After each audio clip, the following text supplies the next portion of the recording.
मार्च 2016 में गृहिणी और 2 बच्चों की मां अंजलि राठौड़ का मर्डर उसी के घर के अंदर हुआ था। अंजलि का पति निखिल राठौड़ इस मर्डर में मुख्य संदिग्ध रहा था। क्यों मारा होगा निखिल ने अपनी पत्नी को? इस सवाल का जवाब इन्वेस्टिगेशन को कभी नहीं मिला। मर्डर का मोटिव और मर्डर कैसे हुआ, इसे एस्टैब्लिश करने के लिए इन्वेस्टिगेटिव टीम के हाथ कुछ नहीं लगा। अब 2 साल बाद अंजलि मर्डर केस फिर खुलने जा रहा है। केस में एक बहुत ही अहम कड़ी इन्वेस्टिगेशन से छूट गई थी। ट्रेनिंग के बाद ये मेरी पहली पोस्टिंग थी और सबसे पहले मैंने सारे अनसॉल्व केसेस की फाइलें मंगवाई और उन्हें स्टडी किया। इन केसेस में से ये एक केस था जो मुझे लगा दोबारा जांच होनी चाहिए इसमें।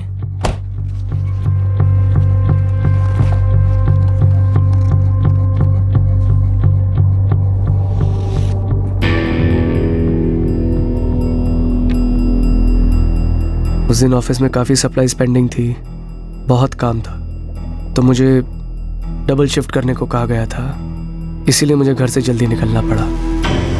मैं सुबह 6:30 बजे नाश्ता कर रहा था। अंजलि बच्चों के लिए टिफ़िन तैयार कर रही थी। एग्जैक्ट टाइम तो याद नहीं, पर शायद 6:35 हुए होंगे जब मैं घर से निकला राजू और पूजा को लेकर उन्हें स्कूल बस तक छोड़ने के लिए। उनकी बस रोज़ की तरह 6:45 को आ गई। मैं वापस घर लौटा तो अंजलि दरवाजे पर ही मेरा टिफ़िन लेकर खड़ी थी। मैंने उससे टिफ़िन लिया, अपनी बाइक निकाली, उसे बाय बोला और ऑफिस के लिए निकल लिया। जब मैं जा रहा था तो मैं अंजलि को आखिरी बार जिंदा देख रहा था।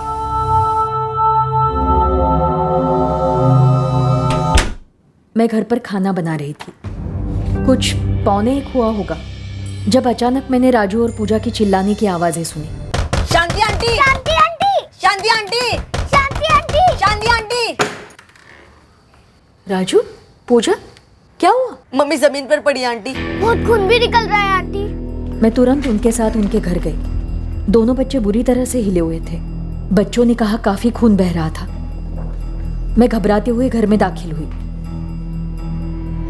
बच्चों ने बताया था कि जब वो स्कूल से लौटे घर का दरवाजा पहले से खुला था। उन्होंने कहा कि रोज की तरह वो अंदर गए और अपनी माँ को ऐसे जमीन पर पड़ा देखा। मम्मा, देखो मैंने आज राजू भैया को फिर से हरा दिया रेस में। मम्मी,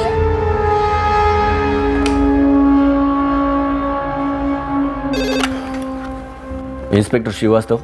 इंस्पेक्टर, मैं संध्या सिंह बोल रही हूँ। जय हिंद मैडम। श्रीवास्तव, मैं पिछले 2-3 दिन से अंजलि मर्डर की स्टडी कर रही हूँ। जी मैडम, वो मेरा ही केस था 2 साल पहले।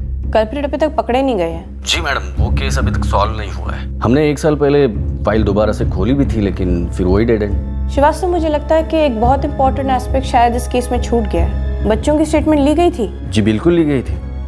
उन्होंने ही तो सबसे पहले अंजलि राठौड़ की डेड बॉडी देखी थी, अपनी माँ की डेड बॉडी। दरवाजा पहले से ही खुला था दीदी। बेटा, जब तुम लोग स्कूल बस से उतरे तब तुमने घर से निकलते हुए किसी को देखा था या कॉलोनी में किसी को आसपास देखा हो? नहीं, हम तो रोज की तरह रेस लगाते हुए आए।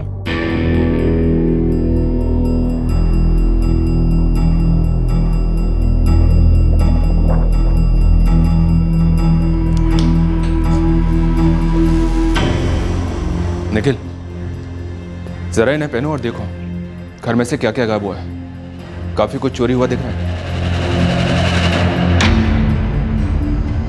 जी नहीं, मैंने अंजलि की चिल्लाने की कोई आवाज नहीं सुनी। क्या आप सारी समय घर पर ही थी? जी हाँ। नहीं, मैं 1 सेकंड के लिए भी घर से बाहर नहीं गई थी और मैंने कोई चीख वीख भी नहीं सुनी। कुछ 20-1 हज़ार रुपये मैंने यहाँ रखे थे, वो अब नहीं है। ये मोबाइल अंजलि का है? जी। और कुछ गायब है? मंगलसूत्र, अंगूठी, झुमके। अंजलि की बॉडी पर कोई भी गहने नहीं थे। सुबह घर पे कोई आने वाला था क्या? कोई रिश्तेदार, कोई टेक्नीशियन, रिपेयर वगैरह के काम के लिए? जी मुझे पता नहीं, मैं तो फैक्ट्री में था। यहाँ गोरखपुर में कोई ऐसा है क्या जिसका तुम्हारे घर पे आना जाना रहता हो?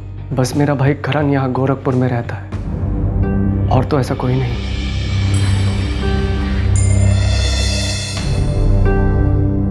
निखिल भैया, ये सब कैसे? पता नहीं कैसे हो गया ये सब।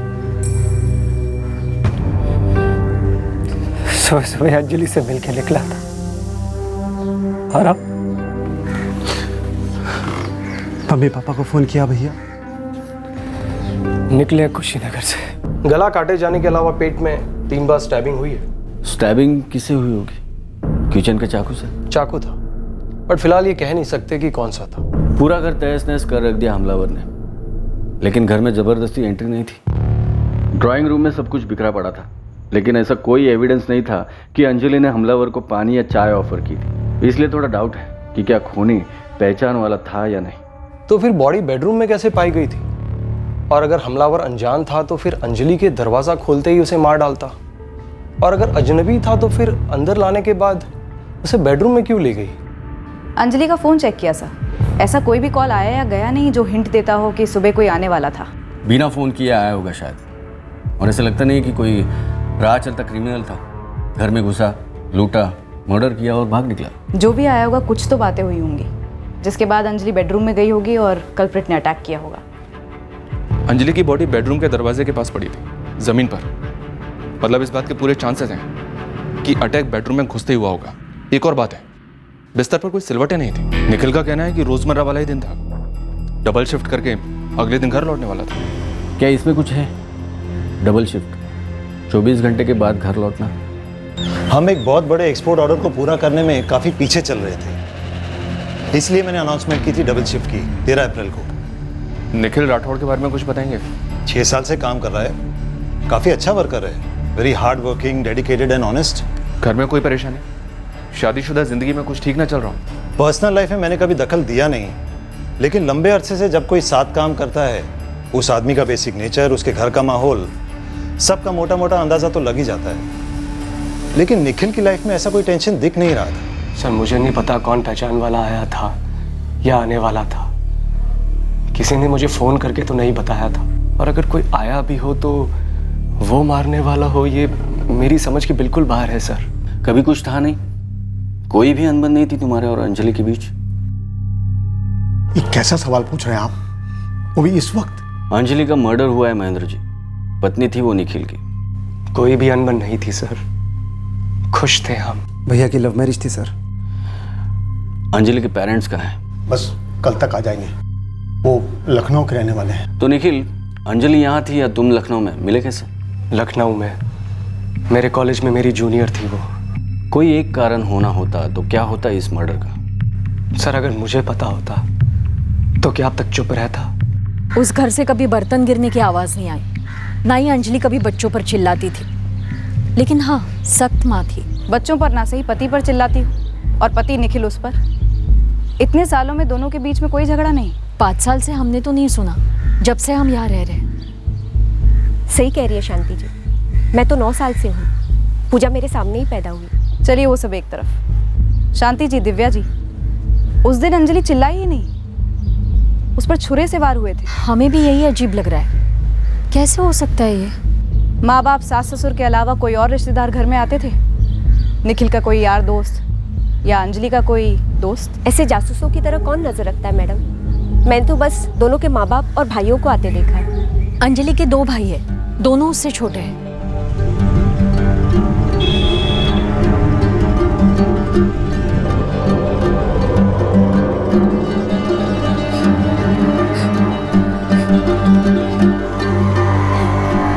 मेरा किराए का रूम है सर, नित्या विहार में।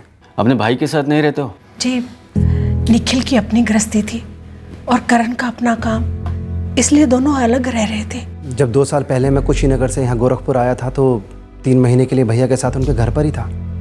और इसके बाद भी जब भी मेरे मकान की लीज ख़त्म होती थी तो नया मकान मिलने तक मैं भैया के साथ ही रुकता आया हूँ। अंजलि का अपने घर वालों के साथ, अपने भाइयों के साथ कैसे रिश्ते थे? अच्छे थे सर, इकलौती बहन थी दोनों भाइयों की। भाभी की अस्थियाँ भी ठंडी भी नहीं हुई। भैया टूट चुके हैं, बच्चों का रो रो के बुरा हाल है, और आप सर कभी भाभी के अफेयर के बारे में पूछ रहे हैं, कभी भैया के अफेयर के बारे में पूछ रहे हैं। अफेयर्स के बारे में नहीं पूछता, अभी सीधा सवाल पूछता हूं, अंजलि का मर्डर किसने किया करण? सर ये मैं कैसे बता सकता हूं? तो फिर सवाल कैसे करने हैं और क्यों करने हैं, ये तुम हम पर छोड़ दोगे? निखिल भैया अंजलि भाभी से बहुत प्यार करते थे, और भाभी भी उनसे उतना ही प्यार करती थी। हमारा दामाद निखिल, हम हमेशा से बहुत खुश हैं उससे। हमारी बेटी अंजलि भी बहुत खुश थी उससे। ये अंजलि खुद सामने से कहती थी या आपने अनुमान लगाया था? मैं अपनी बेटी की शक्ल देखकर ही जान लेता था। उसे कुछ अलग से कहने की जरूरत नहीं थी।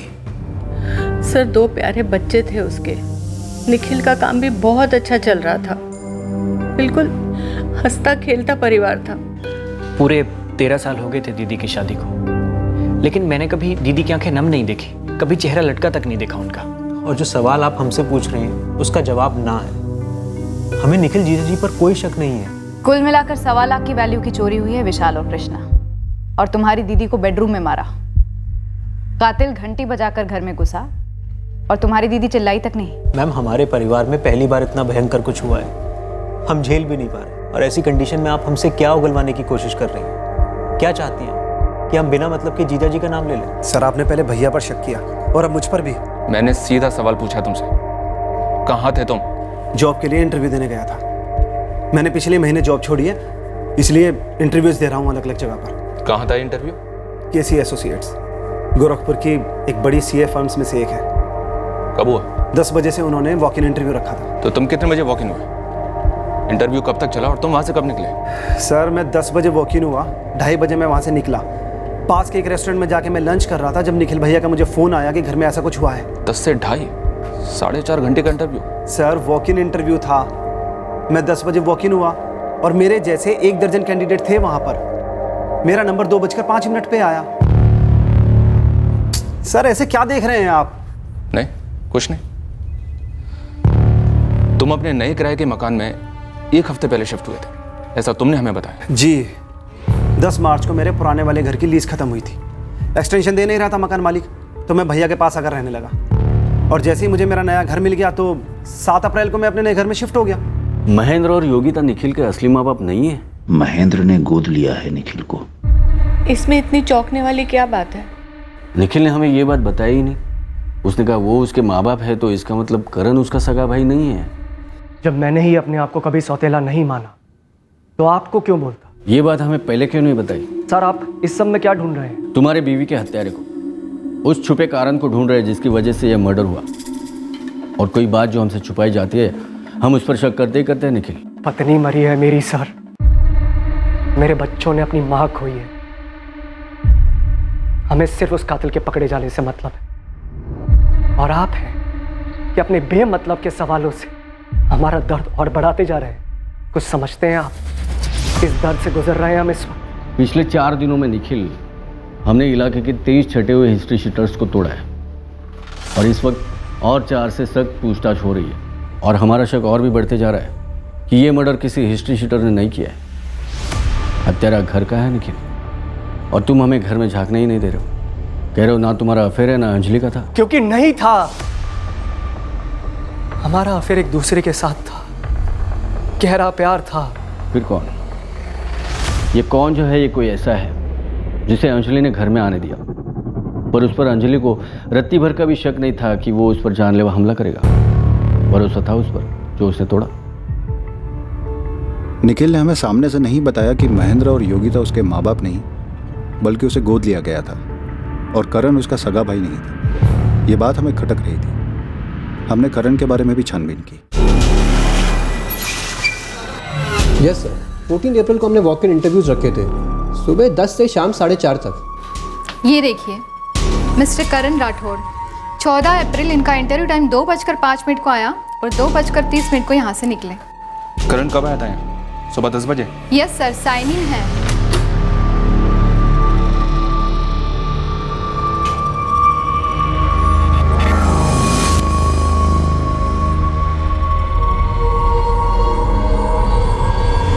सर, ये उसकी भाभी के मर्डर का मामला है, राइट? राइट। दरअसल करण सेलेक्ट हुआ इस जॉब के लिए। उसने मुझसे रिक्वेस्ट की कि उसे 1 हफ्ते का टाइम चाहिए। इंटरव्यू के दौरान उसका बिहेवियर कैसा था? Nervous, disturbed? नहीं सर, अगर ऐसा होता तो मुझसे सेलेक्ट ही नहीं करते।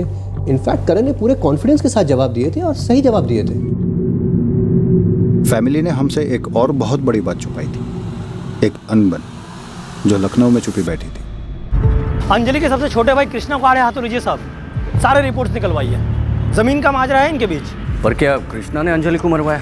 ये तो पता नहीं साहब, लेकिन लखनऊ का हमका एक पड़ोसी बोला कि अंजलि कृष्णा के रास्ते में आ रही थी। कृष्णा एक बिजनेस शुरू करना चाह रहा था उनके एक जमीन को बेचकर। अब ये बहुत हो रहा है। अब आप हमारी फैमिली में कातिल ढूंढ रहे हैं। मेरा सवाल सिर्फ ये है क्या अंजलि और कृष्णा के बीच जमीन को लेकर कोई रंजिश थी? मेहरबानी करके रंजिश वंजिश की बात मत कीजिए। हाँ, एक मुद्दे को लेकर मतभेद था। और ये मतभेद मेरे और कृष्णा के बीच भी था। मैं भी जमीन बेचने के खिलाफ था। अरे दीदी, पापा भी अग्री है। मैं आपका और विशाल का एक पैसा टच नहीं करूंगा। आपका हिस्सा आपका ही होगा। कृष्णा, तुम समझ नहीं रहे हो मेरी बात। मुझे शक नहीं है कि तुम हमारा हिस्सा हमें नहीं दोगे। मेरी आपत्ति सिर्फ जमीन अभी बेचने से। वही तो मैं भी कह रहा हूँ। और 1 साल में हमारी जमीन की कीमत क्या हो जाएगी? पर मेरे बिजनेस का मौका तो अभी है ना। एक बार हाथ से गया तो अगले साल नहीं आएगा, और अगले साल तो दूर की बात फिर कभी नहीं आएगा। तो क्या करें? मैं तो ना कह रही हूँ बेचने के लिए। ठीक है, तो मत बेचिए। बस आप और विशाल मुझे लोन दे दीजिए मेरे बिजनेस के लिए, और अगले साल जब आप उस जमीन को 2 गुनी कीमत पर बेचोगे तो अपने अपने लोन का पैसा काट लेना मेरे हिस्से में से। कृष्णा, गलत बात। ये तो तुम सर पे बैठकर अपनी मर्जी चला रहे हो भाई। दीदी, ये बात मैं भी बोल सकता हूँ कि तुम दोनों मिलकर मेरे बिजनेस प्लान को नाकाम कर रहे हो, साजिश कर रहे हो मेरे खिलाफ। ठीक है, लेकिन इन्हें करने दो जो ये करना चाहते हैं। मैं भी वही करूंगा जो मेरे लिए सही है। फिर मुझे मत कहना। सर, वो कोई धमकी नहीं थी। मेरा मतलब था मार्केट से लोन उठाना ज्यादा इंटरेस्ट पर। लेकिन मैं कोई मर्डर वर्डर की नहीं सोच रहा था। ये तो तुम अब कह रहे हो, जबकि तुम्हारी दीदी का मर्डर हो चुका है। सर, मेरी अपनी दीदी थी, अपनी दीदी। उनको मारने से पहले मैं खुद मर जाता। Please sir, please.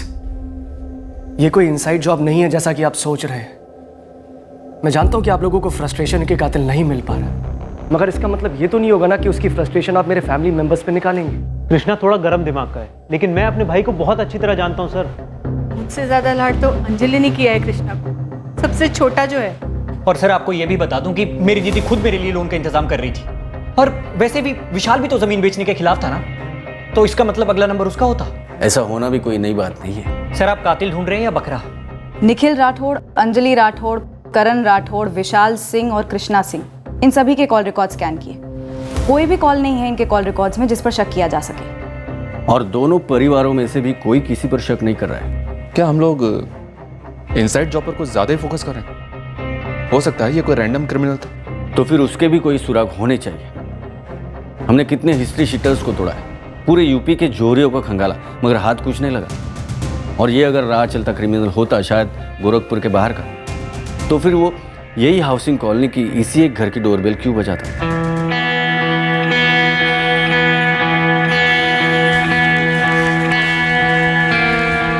ये आदमी हिस्ट्री शीटर था या सुपारी उठाने वाला किलर,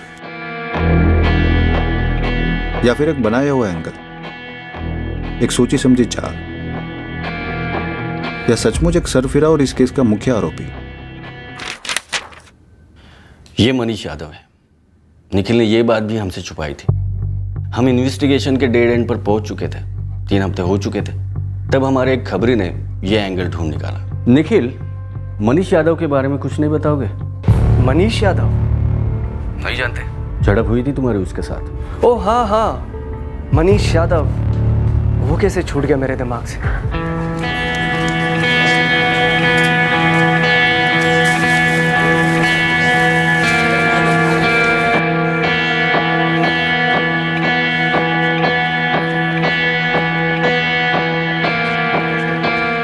उठा लूं? कोई जरूरत नहीं है। कैसी हो तुम? ठीक। क्या बात है? मुझे तुमसे कुछ कहना था। कल से तुम मेरा पीछा कर रहे हो ना? कल भी तुम मार्केट में थे। क्यों कर रहे हो मेरा पीछा? वही, मुझे तुमसे कुछ कहना है। क्या? मैं तुमसे शादी करना चाहता हूँ। क्या बकवास कर रहे हो तुम? तुम्हें दिखाई नहीं देता मैं शादीशुदा हूँ? दिखता है ना, पर तुम मुझे सपनों में दिखती हो, मेरे बाहों में दिखती हो, तुम मुझे हर जगह दिखती हो। मेरे लिए बनी हो तुम। अंजलि, बहुत पहले से मैं तुम्हारी जिंदगी में हूँ और तुम मेरी जिंदगी में। देखो, मेरा पीछा करना बंद कर दो।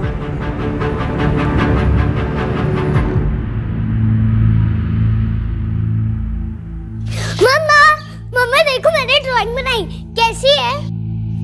मम्मा मेरे लिए नूडल्स लाए। मम्मा नूडल्स। अंजलि, मुझे उस मनीष यादव के बारे में बताने में झिझक रही थी। मुझे उससे वो बात निकलवानी पड़ी थी। क्या हुआ निखिल? कल क्या है पूजा की क्लास में? क्या है? उसकी क्लास का स्पोर्ट्स डे है। अच्छा, बताया नहीं उसने मुझे। अरे बताया तो था 4 बार डिनर पर, तुमने सुना ही नहीं। कहाँ खोई रहती हो? कहीं नहीं। अंजलि, तुमने पूजा और राजू के स्कूल का एक भी इवेंट मिस नहीं करती हो। ध्यान से ही निकल गया निखिल। ध्यान से नहीं निकला है, तुम लॉस्ट हो, परेशान लग रही हो। अंजलि, क्या बात, कुछ टेंशन है? मुझे नहीं बताओगी? निखिल, इस उम्र में अगर कोई तुमसे वाहियात बात करे तो कैसा लगेगा? किसने क्या कहा है तुमसे? तुम्हें लगेगा कि कहीं तुम्हें कोई खोट तो नहीं है, तुमने कुछ गलत कहा तो नहीं, गलत पहना तो नहीं। अरे पर हुआ क्या है? निखिल, वो 3 दिन से मेरा पीछा कर रहा है।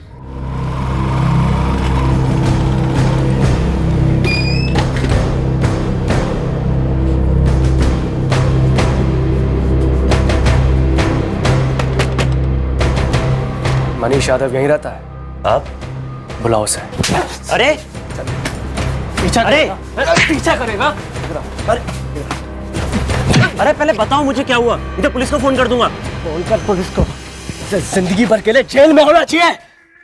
अंजलि जिंदगी भर मेरे दिल में रहने वाली है। अंजलि मेरी पत्नी है और ये आदमी उसके पीछे पड़ा है। मनीष क्या कह रहा है ये? यार अंजलि मुझे बहुत पसंद है। तू पागल हो गया है क्या? शादी कोई पत्थर की लकीर नहीं है, साली जेल है जेल, जिसमें लोग कैद हो जाते हैं, जैसे कि मेरी अंजलि। चल, बकवास कर रहा। यार जब तक इंसान को उसका सही पार्टनर नहीं मिल पाता ना, तब तक वो शादी के गलत बंधन में घुट घुट कर मर जाता है। ये आदमी पागल है। अभी फोन करता हूँ पुलिस को। एक चांस दो भैया, प्लीज एक चांस, मैं इसे समझाता हूँ, प्लीज। मैं आपके आगे हाथ जोड़ता हूँ, आप पुलिस को मत बुलाइए। अगर अगली बार मेरी बीवी के आसपास भी दिखा ना तो पुलिस को नहीं बुलाऊंगा, खुद मार डालूंगा इसे। पर सर ये तो 2 महीने पुरानी बात है, उसके बाद से तो कभी कुछ नहीं हुआ। हुआ नहीं या अंजलि ने तुमसे कुछ कहा नहीं? सर अगर कुछ हुआ होता तो वो मुझे जरूर बताती। काश तुमने भी हमसे शुरुआत में ही कहा होता। मनीष को भाग जाने का इतना वक्त नहीं मिलता। मनीष यादव की बात छुपाई गई थी या ये बात छूट गई थी, इस बारे में भी हमें डाउट था। मनीष को हमने पटना में ढूंढ निकाला, यहाँ कुछ अलग ही कहानी थी। मनीष यादव 14 अप्रैल को अंजलि का मर्डर करके 16 तारीख को गोरखपुर से हवा हो गया। सर जब अंजलि रही नहीं तो मैं वहां रहकर क्या करता सर? छीन लिया अंजलि को मुझसे उस निखिल राठौड़ ने। ए साइको लवर, यहाँ मैं अपने पे उतरा ना तो खोल के रख दूंगा तुझे। सर उससे अच्छा मुझे मार ही दो ना।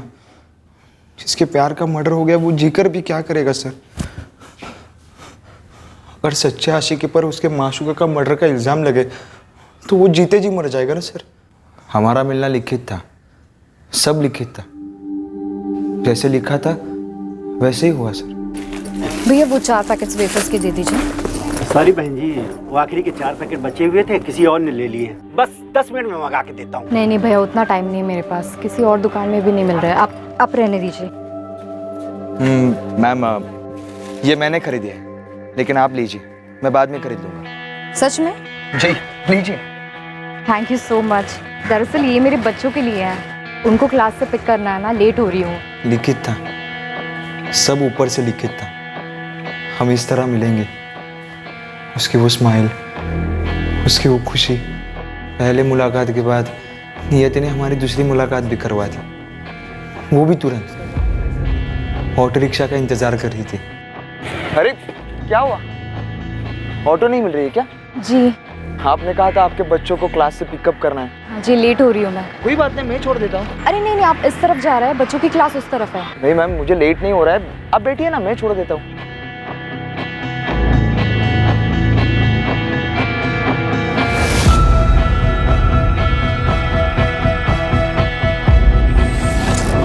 सर आपके साथ कभी ऐसा हुआ, मतलब आपके सामने आपका प्यार आया हो, आपके पास बैठा हो, बहुत करीब? हाँ हुआ ना, अभी हुआ, जब तू हाथ लगा और मर्डर केस क्लोज करने का टाइम आ गया। साले साइको, फिर तूने उसका घर पता किया, रोज टॉक करता रहा, प्रपोज किया उसको, ये जानते हुए भी कि वो शादीशुदा है। सर मैंने उसके पति को भी कहा, आपको भी कहता हूँ, जब तक जिसको अपना तय हुआ जीवन साथी नहीं मिलता तब तक वो गलत बंधन में बंधा रहता है। क्यों मारा? मैंने उसे नहीं मारा सर, मैंने जब अखबार में पढ़ा तो मैं तुरंत जान गया, नियति ने अंजलि को भी एहसास दिलाया कि वो सिर्फ मेरी है। और ये बात वो उस निखिल राठौड़ को बर्दाश्त नहीं हुई। सर उसने खून कर दिया उसका, मेरी जिंदगी छीन ली। सर वो खूनी है, 2 खून किए उसने, एक मेरे अंजलि का और एक मेरा। हमने मनीष से सख्त तरीकों से पूछताछ की, लेकिन वो साइको है, मना करता रहा। हमने उसके फ़ोन लोकेशंस भी मैच किए, लेकिन अंजलि के घर के आसपास कहीं नहीं था वो। और ऑब्वियसली अंजलि तो उससे नफरत करती थी, तो वो मनीष के लिए दरवाज़ा क्यों खोलती और क्यों उसे अंदर आने देती? एग्जैक्टली। फिर पिछले साल, मतलब अंजलि के मर्डर के 1 साल बाद, हमने एक गैंग को पकड़ा था जो घरों में घुसकर गहने वगैरह चुराते थे। इस दौरान मर्डर्स भी किए थे उन्होंने, छुरे से। उन्हें भी खंगाला, लेकिन अंजलि मर्डर केस से लिंक नहीं कर पाए। पति निखिल राठौड़? निखिल हमारा सस्पेक्ट तो था उस वक्त, अब भी मुझे उस पर डाउट है, लेकिन उसके अगेंस्ट में कुछ नहीं मिला कभी। मैं निखिल के कॉल रिकॉर्ड्स देख रही थी। पड़ोसिन शांति ने दोपहर 12:55 पर निखिल को कॉल किया था अंजलि के मर्डर की इन्फॉर्मेशन देने के लिए, और एफआईआर कॉपी के हिसाब से 1:15 के आसपास निखिल अपनी फैक्ट्री से घर पहुंचा, मतलब 20 मिनट। लेकिन 14 अप्रैल की सुबह वो घर से फैक्ट्री के लिए निकलता है लगभग 6:45 बजे, और बाइक से फैक्ट्री पहुंचता है 7:30 बजे, 45 मिनट। आते वक्त 20 मिनट, जाते वक्त 45 मिनट। ऐसा क्यों? सुबह सुबह जाते समय मुझे 45 मिनट इसलिए लग गए थे क्योंकि मेरी बाइक खराब हो गई थी। फिर मैं मैकेनिक के पास पहुंचा तो उसने मुझे बोला थोड़ा समय लगेगा। फिर मैंने ऑटो का वेट किया। काफ़ी देर वेट करने के बाद मुझे ऑटो मिला और मैं फैक्ट्री पहुंचा। हमने उस मैकेनिक से बात की, उसका भी यही कहना था जो हमें निखिल ने बताया था। बच्चे पूजा और राजू से पहले स्टेटमेंट के अलावा अलग से कोई बात हुई थी? क्या बात करते, मर्डर के दौरान वो स्कूल में थे और माँ को देखने के बाद शॉक में। बच्चों से बाद में बात होनी चाहिए थी श्रीवास्तव, आखिर बच्चे हैं, झूठ तो बोलेंगे नहीं। पति पत्नी के बीच अगर कोई झगड़ा था, रंजिश थी, तो बच्चे काफ़ी कुछ बता पाते। ये आपको कोई बाहर वाला या पड़ोसी नहीं बता पाता। हमें नहीं लगा था बच्चे इस बारे में कुछ बता पाएंगे। श्रीवास्तव, बच्चों से दोबारा बात कीजिए। बच्चों को पता होगा कि घर में कौन आता जाता है, घर पे किसके साथ क्या इक्वेशंस है। करण, जिसका अक्सर आना जाना रहता था निखिल के घर में, उसने भी निखिल और अंजलि के बीच कोई भी झगड़ा होने की बात को मना किया था।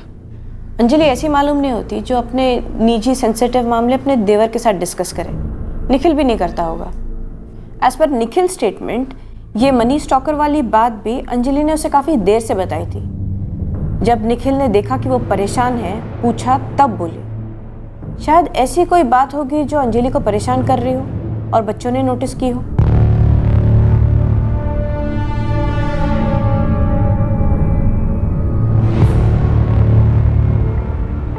ये 2 साल राजू और पूजा के लिए बड़े मुश्किल निकले हैं। मैंने एक भी बार उनकी माँ के बारे में उनसे बात नहीं की है। मैं नहीं चाहता कि राजू और पूजा फिर से वो दिन याद करें। उन्होंने अपनी माँ को खून से लथपथ देखा था, बहुत गहरा सदमा लगा था उन्हें।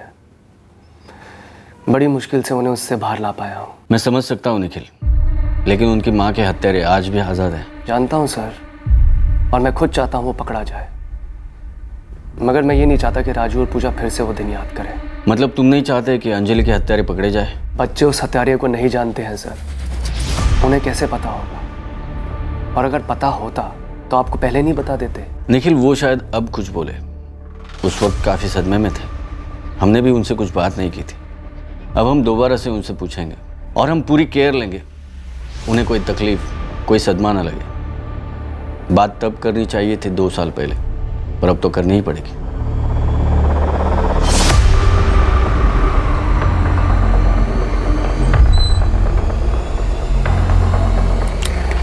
हमने ये प्रयोग बड़ी सावधानी से किया। हमारी टीम मेंबर तृप्ति पूजा और राजू की दोस्त बन गई।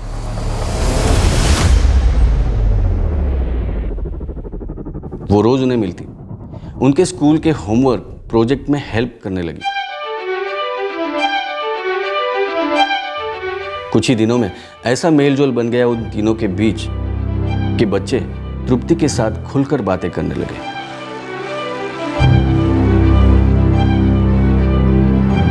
उस पर भरोसा करने लगे और अपने दिल की बातें भी बताने लगे। राजू अपनी क्लास में किसी लड़की को लाइक करता है, उसकी बर्थडे पर उसे केक देना चाहता है। अब मैं कोशिश में हूँ कि मैं किस तरह उसकी मदद करूँ। तृप्ति, अब मुद्दे पर आने का वक्त आ गया है। तृप्ति, मुश्किल तो होगा, पर क्या करें, करना तो पड़ेगा, और जल्दी। हमें पता करना होगा कि क्या वो ऐसा कुछ जानते हैं जो हमें हत्यारे तक पहुंचा सके। जी सर। तुमने निखिल में कोई बात नोटिस की? कोई हड़बड़ाहट, डर, कुछ भी? एक्चुअली नहीं सर। अगली मीटिंग में पूछ लो बच्चों से कि क्या उनके माँ बाप के बीच में कोई टेंशन थी। हमें नहीं पता था कि मर्डर के 2 साल बाद हम ये जो कोशिश कर रहे थे इसका कोई ठोस फायदा होने वाला था या नहीं।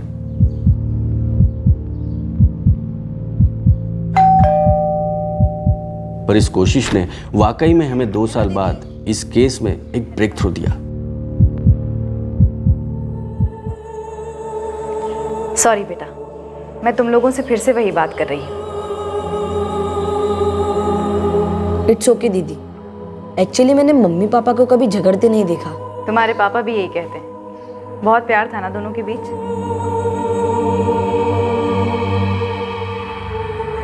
लेकिन एक बार ना दीदी, मैंने मम्मी को रोते हुए देखा था रात को। पूजा और मैं सो रहे थे जब मैंने जोर से दरवाजा बंद करने की आवाज सुनी।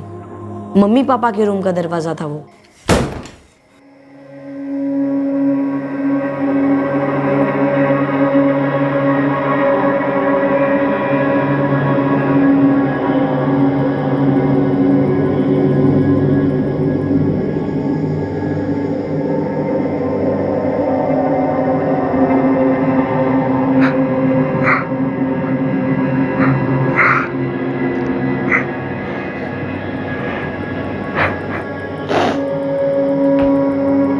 मम्मी, क्या हुआ? आपने दरवाजा इतनी जोर से क्यों बंद किया? कुछ नहीं बेटा, वो हवा से बंद हो गया होगा। तू जा, सो जा। आप रो क्यों रहे हो? कुछ नहीं बेटा, वो मुझे पापा की याद आ रही थी ना, इसीलिए आंसू आ गए। तुम जाओ, सो जाओ। तुम्हें लगा मम्मी झूठ बोल रही थी? याद करके बता सकते हो बेटा, ये कब की बात है? मम्मी की डेथ के कुछ दिन पहले, 5-6 दिन पहले, मे बी 7 दिन पहले।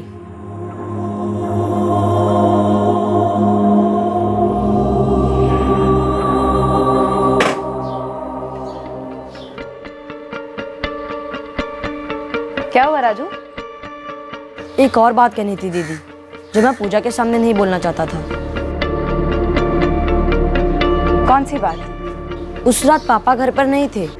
तो तुम्हारी मम्मी क्यों रो रही थी बेटा? पता नहीं दीदी, लेकिन ये तब हुआ जब करण चाचा अपने नए घर गए नहीं थे। तो उस रात करण चाचा घर पर थे? जी दीदी, जैसे ही मैं मम्मी के कमरे से अपने कमरे में लौट रहा था तो मैंने करण चाचा को देखा हॉल में। वो वही सोते थे।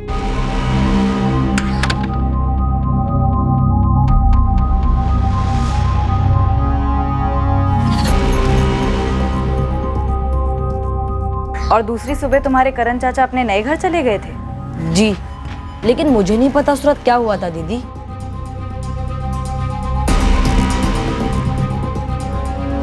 मैडम, आपने बिल्कुल सही लीड दी। क्या कहा बच्चों ने? आपने कल्प्रिट को पकड़ लिया? जी हाँ, 2 साल पहले उसे पकड़ लेना चाहिए था।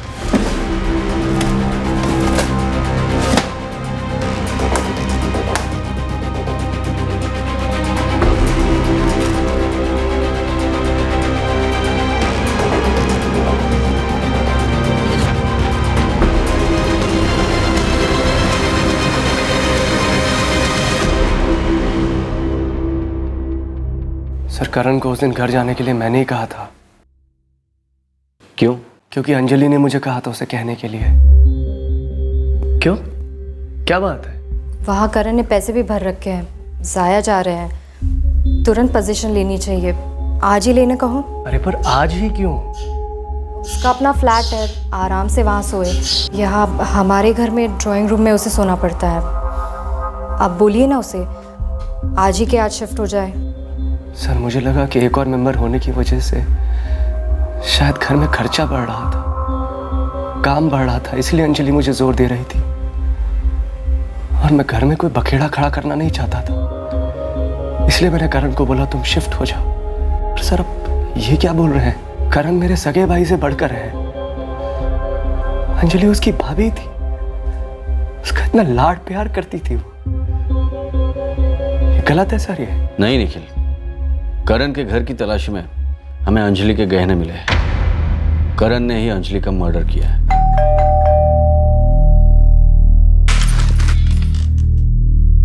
निखिल घर पर नहीं है। मैं भैया से मिलने नहीं आया हूँ भाभी। मत कहो मुझे भाभी और मत कहो उन्हें भैया।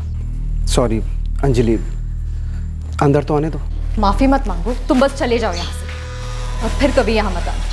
ना, माफी मांगने आया हूँ, माफी लेकर जाऊंगा। मैं हमेशा के लिए यहाँ से दूर चला जाऊंगा, कभी लौट कर नहीं आऊंगा। लेकिन जो मैंने किया है उसकी शर्म में मैं जी नहीं पाऊंगा। प्लीज मुझे माफ कर दो। मेरे माफी देने से ना तो तुम्हारी शर्म कम होगी ना ही तुम्हारा गुनाह। तुमने जो कुछ भी किया है ना वो माफी के काबिल नहीं। तुम जाओ यहाँ से। तुम इंटरव्यू के लिए 10 बजे पहुंचे थे केसी एसोसिएट्स में। एक ही समय 2 जगह कैसे थे?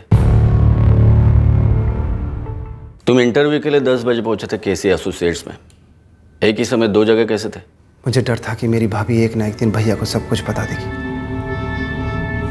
फिर मेरे और निखिल भैया के सारे रिश्ते टूट जाते, मेरी थू होती। मतलब तू अंजलि को मारने के इरादे से ही वहां गया था? पूरी प्लानिंग मर्डर की थी? जी।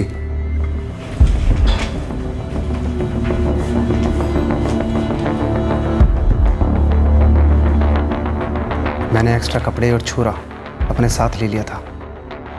मैंने अपना मोबाइल फ़ोन केसी एसोसिएट्स के ऑफिस में छुपा दिया था। मैं एक्स्ट्रा कपड़े अपने साथ लेकर गया था क्योंकि मुझे पता था उस पर ब्लड लगेगा। उसे बदलकर मैं केसी एसोसिएट से निकला। मुझे पता था वॉक इन इंटरव्यू है, मैं 4:30 बजे तक कभी भी लौट सकता था।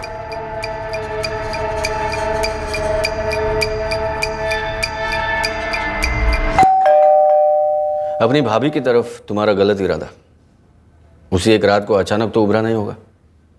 पहले भी कोशिशें की होगी तुमने। जवाब दो करण। मैं वो क्या मैं क्या तुम उस मौके का इंतजार कर रहे थे कि कब तुम्हारा भाई काम से बाहर होगा, घर पर नहीं होगा, ताकि तुम कुछ कर सको?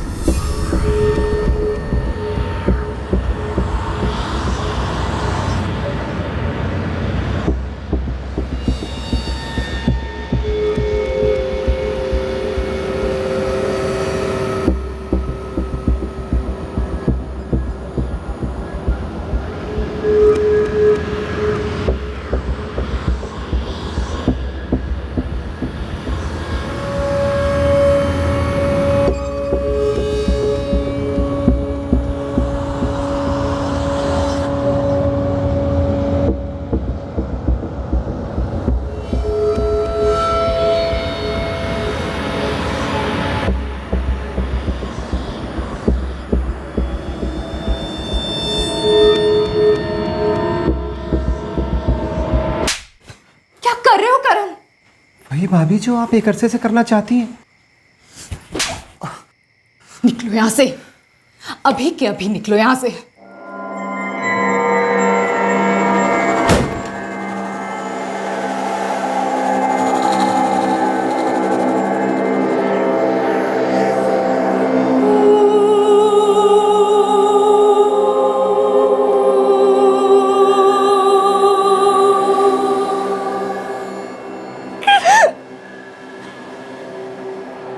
कितनी भीख मांगी थी मैंने माफी की।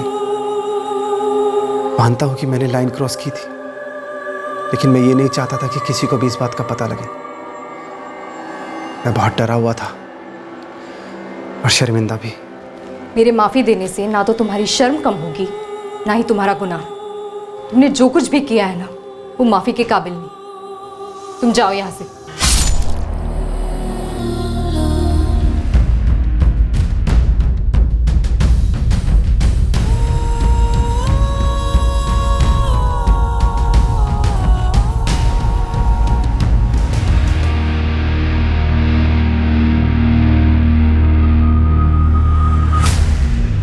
फिर मैं वहां से इंटरव्यू के लिए लौटा लगभग 1:30 बजे।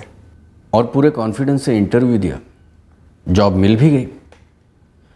इतना शांत दिमाग, कैसे आदमी हो तुम?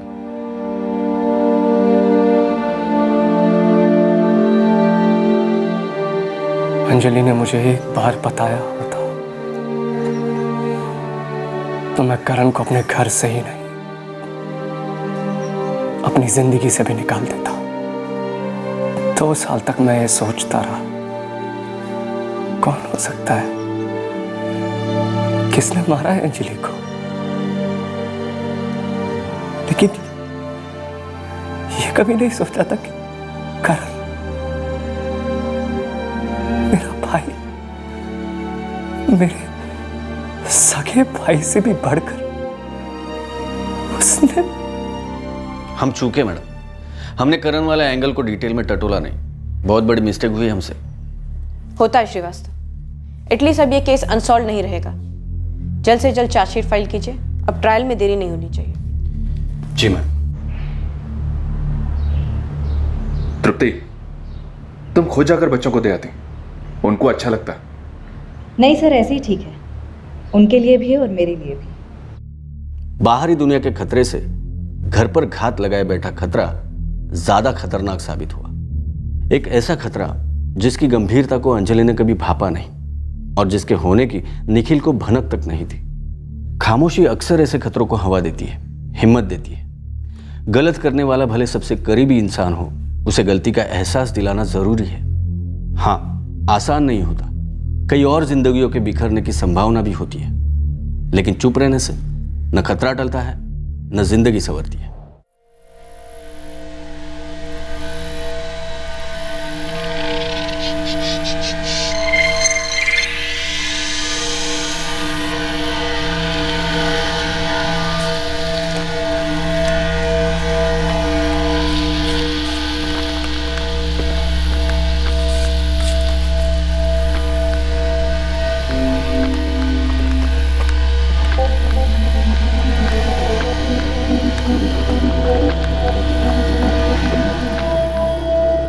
पैसे लाया?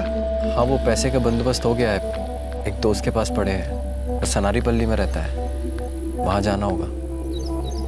सनारीपल्ली जाने में तो 1.5 घंटा लगेगा। ट्रेन से चलते हैं, जल्दी पहुँच जाएंगे।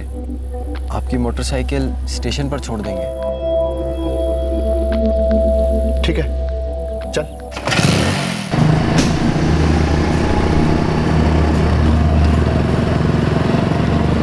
मेरे मोबाइल का बैलेंस खत्म हो गया है, आपका मोबाइल चाहिए था।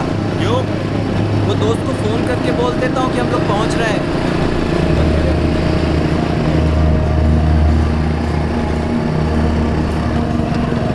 हाँ रमेश, हम लोग पहुँच रहे हैं, पैसे तैयार रखना, ठीक है? नहीं नहीं, हम लोग सनारीपल्ली स्टेशन से चलकर आ जाएंगे। हाँ ठीक है।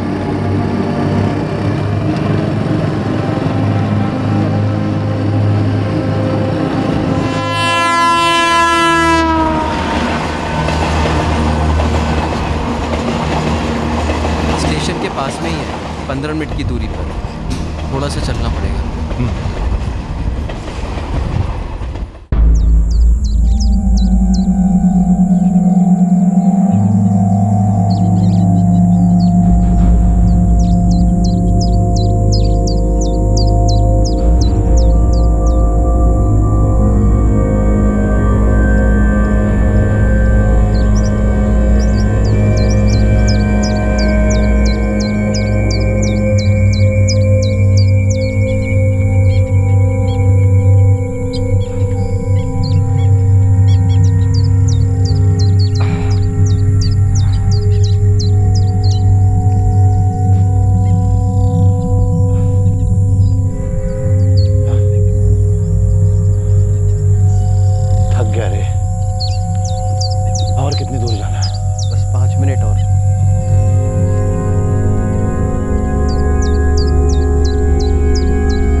घने जंगल में एक कत्ल और फिर बॉडी को जलाने की कोशिश। वजह साफ थी, कातिल नहीं चाहता था कि मरने वाले की पहचान हो पाए। लेकिन क्या मरने के साथ ही उसकी कहानी खत्म हो गई? क्या किसी को इस कहानी के बारे में कुछ पता नहीं चलेगा कि पीड़ित उस आदमी के साथ क्यों गया था, उसका कातिल से रिश्ता क्या था और ये पैसों का क्या मामला था? लेकिन सबसे पहला सवाल यह था कि ये आदमी कौन था जिसको इतनी बेरहमी से मारा गया था, और वो कातिल कौन था? क्या इस केस की कहानी घने जंगल के अंधेरे में दफन होने वाली थी?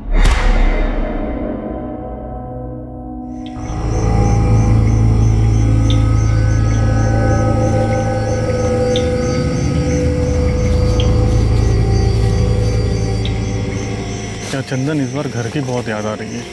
जानता हूँ यार।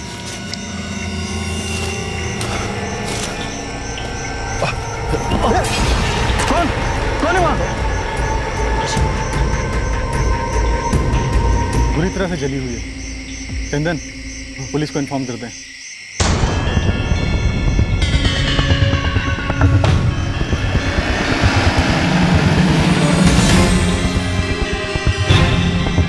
सर, बॉडी तो पूरी तरह जल चुकी है। आसपास देखो।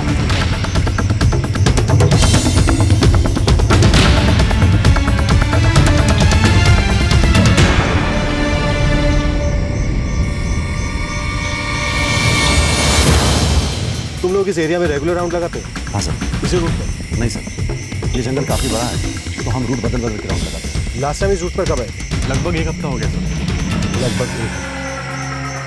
मतलब पूरे यकीन के साथ नहीं कह सकते कि ये लाश यहाँ पर कब? सर, इतने अंधेरे में कुछ भी मिल पाना बहुत मुश्किल। ठीक है, सुबह होने का क्या?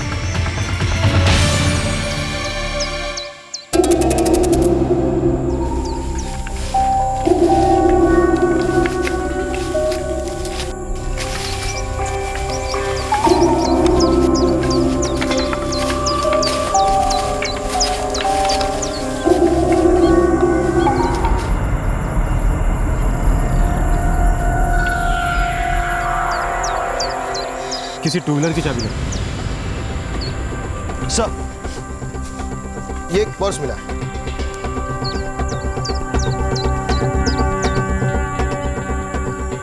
सब पूरी तरह जला हुआ है। सर, कुछ कार्ड जैसा है, बस कुछ अक्षर और नंबर्स दिखे। ये पर्स मरने वाले का है या फिर मारने वाला? देखो।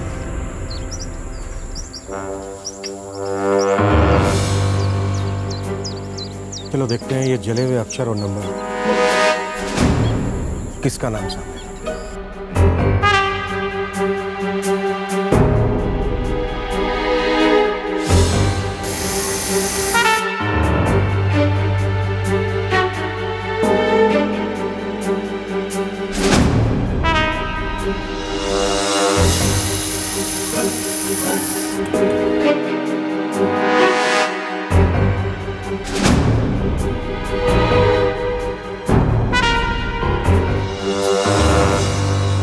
लाश बहुत बुरी तरह जल चुकी है।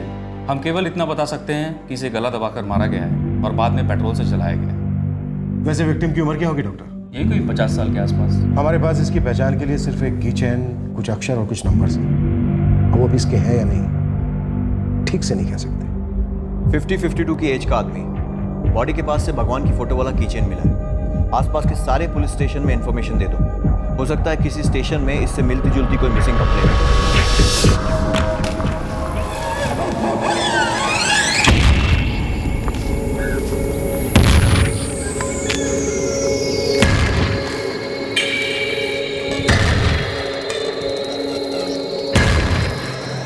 कैसा है तू? ठीक है। सुना है तेरी बीवी नहीं आई अभी तक?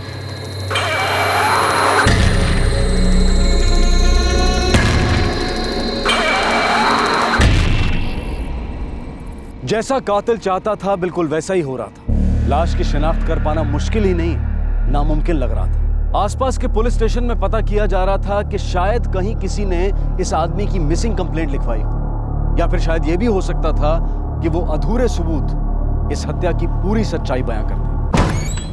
सर, आसपास के किसी भी पुलिस स्टेशन में इससे मिलती जुलती कोई मिसिंग कंप्लेंट नहीं है। और वो जला हुआ कार्ड? अभी तक कुछ पता नहीं चला है। फोरेंसिक एक्सपर्ट काम कर रहे हैं। बॉडी हमें जंगल में इतने अंदर मिली है जहाँ तक कोई गाड़ी नहीं पहुँच सकती, पर शायद जंगल तक पहुँचने के लिए गाड़ी का इस्तेमाल किया। आदित्य सर, फॉरेस्ट स्टाफ को कोई अनक्लेम गाड़ी या किसी भी गाड़ी की कोई इन्फॉर्मेशन है? फॉरेस्ट वालों ने अभी तक ऐसी तो कोई इन्फॉर्मेशन नहीं दी है। विक्टिम को वहाँ तक शायद पैदल ले जाया गया है और फिर वहाँ उसको मारकर जला दिया गया। इस मर्डर के पीछे कोई भी वजह हो सकती है, जमीनी झगड़ा, कोई अफेयर, पैसों का लेना देना, कुछ भी। आजकल लोग बहुत छोटी छोटी चीज़ों के लिए एक दूसरे को मार डालते हैं। सर, कुछ ठोस तो नहीं, पर इतना पता चला है कि ये कार्ड एक वोटर आईडी कार्ड है। Voter ID card? और इस कार्ड में बीच के सिर्फ 2 नंबर दिख रहे हैं। आप मुझे इसकी डिटेल्स दे सकते हैं? सर, ये मेरा वोटर आईडी कार्ड है। अब आप इसमें देखेंगे मेरे वोटिंग आईडी कार्ड का नंबर है AVE 2846HY। अब अगर आप इस नंबर को इसके साथ मैच करें तो हो सकता है ये 3784 की जगह हो, और इसके लेफ्ट में भी AVE जैसे कोई अल्फ़ाबेट्स लिखे होंगे जो कि किसी भी कॉन्स्टिट्यूएंसी के कॉमन अल्फ़ाबेट्स हो सकते हैं।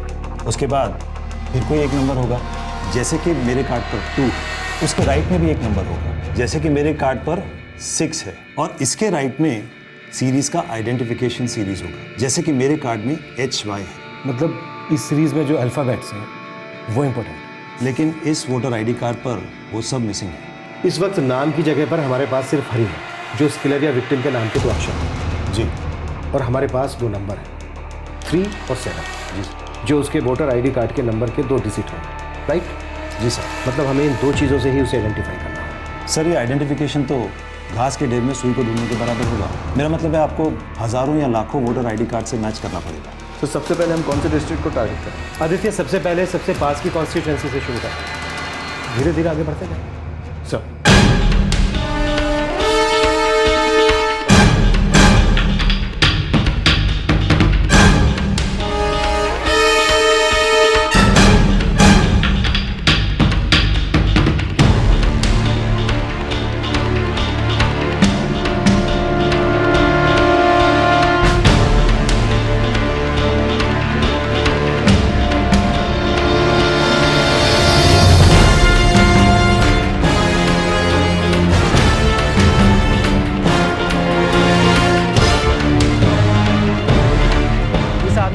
कोई कंप्लेंट नहीं आई हमारे पास। नहीं सर, उससे कोई भी कंप्लेंट नहीं आई है यहाँ पे।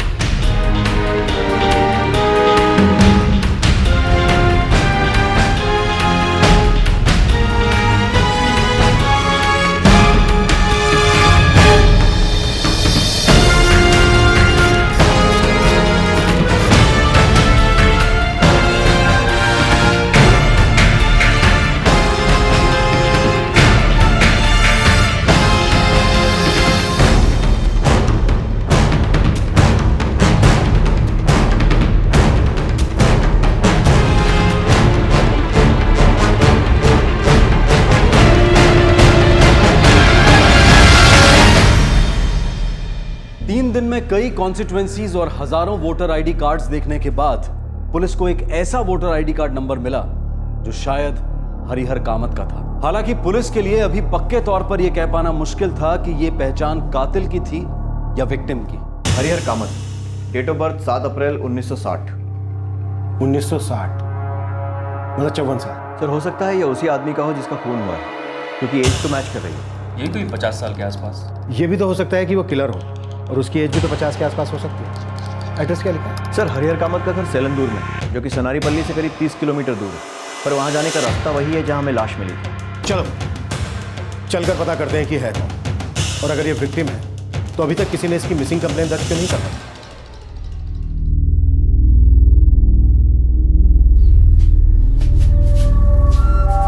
सुनिए, ये खाना खाते कहाँ चल दिए? कुछ जरूरी काम से जा रहा हूँ, आने में देर हो सकती है। हो सकता है कल सुबह लौटूं। कल सुबह? आप जा कहाँ रहे हैं? कहा ना जरूरी काम से जा रहा हूँ, आकर बताता हूँ।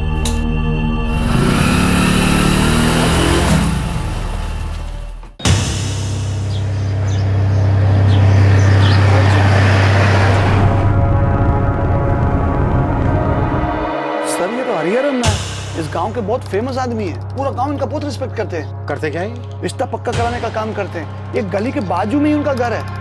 सर, आप पूछ सकते हो आप इनको क्यों ढूंढ रहे हैं? आजकल में गांव में कहीं देखा ही? काफी समय से दिखाई तो नहीं दिए। वैसे भी हमारा रोज मिलना नहीं होता है। ठीक है,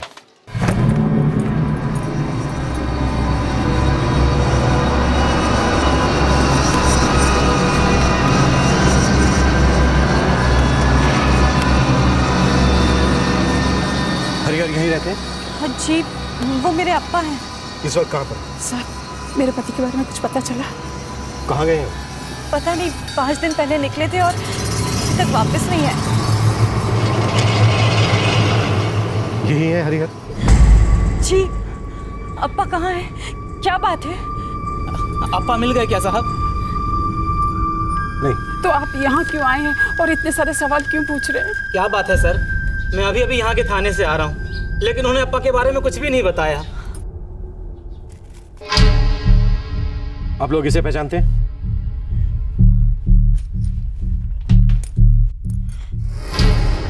ये तो अप्पा की बाइक की चाबी है। अप्पा कहाँ है?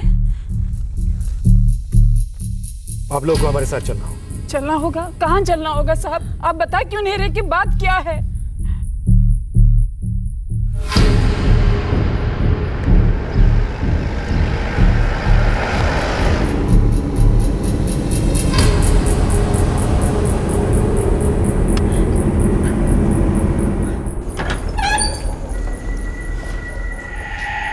आइए।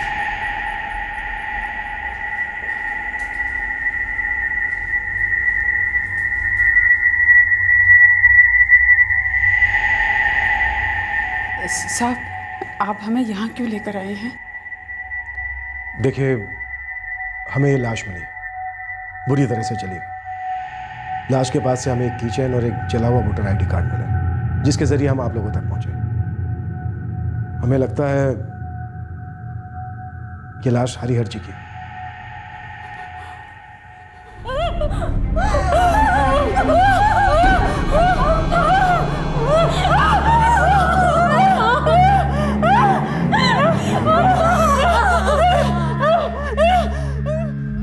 जी सर, ये मेरे ससुर जी ही हैं, हरिहर कामत।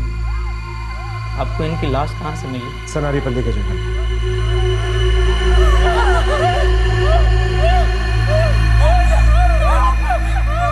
सर, मैं हरिहर जी की छोटी बेटी कमला का पति हूँ। यहीं पास ही गांव में रहता हूँ। अभी 2 दिन पहले अम्मा का फ़ोन आया। उन्होंने बताया कि अप्पा 2 दिन से घर नहीं लौटे, तो मैं कमला के साथ यहाँ आ गया। सर, अप्पा यहाँ अम्मा और अपनी बड़ी बेटी शक्ति के साथ रहते थे। तुम लोगों ने उनकी मिसिंग कंप्लेंट क्यों नहीं लिखवाई? लिखवाई थी सर, 3 दिन पहले ही गांव के थाने में, और मैं हर रोज अप्पा के बारे में पूछता भी था। यहाँ हरिहर कामत के लिए मिसिंग कंप्लेंट है। पिछले 5 दिनों से हम हर पुलिस चौकी में इस आदमी के बारे में पूछताछ कर रहे हैं। तुम्हारी चौकी में भी पूछा था, लेकिन किसी ने कुछ नहीं बताया। कहाँ गए थे हरिहर जी? कुछ ज़रूरी काम है ऐसा बोल के गए थे। उन्होंने अम्मा को भी कुछ नहीं बताया था। तुम्हारे ससुर जी शादी फिक्स करवाने का काम करते हैं? जी, इसी वजह से गांव में उनकी बहुत इज्जत थी। उनका मोबाइल नंबर? 444 56 7438 7438। हरिहर उस दिन कहाँ गया था, ये बात उसके घर में किसी को नहीं पता थी।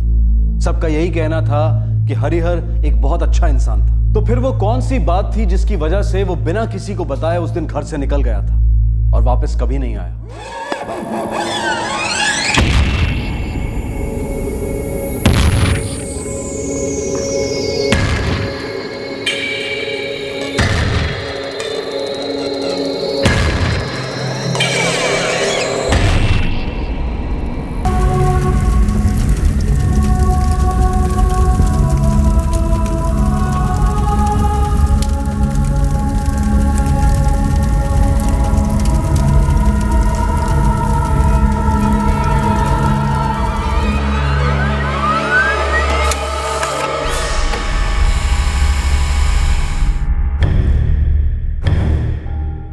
हरिहर का फोन सेलंदूर में ही बंद हो गया था।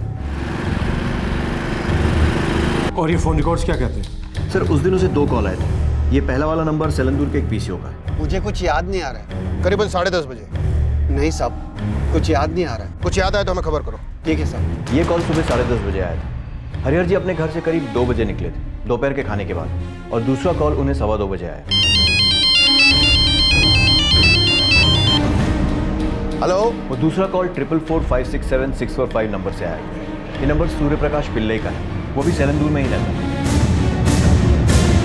कौन है सूर्य प्रकाश पिल्लई?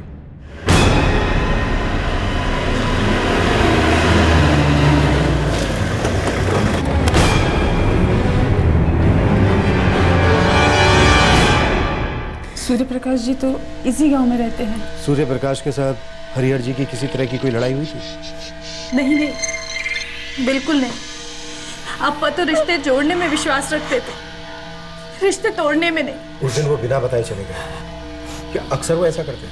अगर ऐसी वैसी बात होती तो भी हमें नहीं बताते। संगीता जी, क्या कोई ऐसी वैसी बात थी जिसकी वजह से किसी ने आपके पति का मर्डर कर दिया? मेरे पति बहुत अच्छे इंसान थे, उनके किसी के साथ कोई दुश्मनी नहीं था, कोई दुश्मनी नहीं। वो बहुत अच्छे इंसान थे।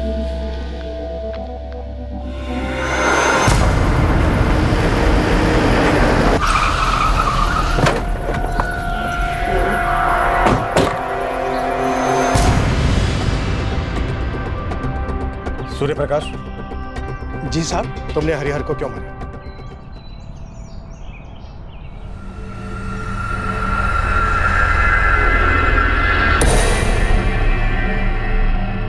ये क्या बात कर रहे हैं साहब आप? मैं हरिहर राणा को क्यों मारूंगा? ये आप ही हमें बता दीजिए। साहब, वो मेरे अच्छे दोस्त थे। तो फिर आपने दुश्मनी क्यों निभाई? आप मुझ पर इल्जाम क्यों लगा रहे हैं साहब?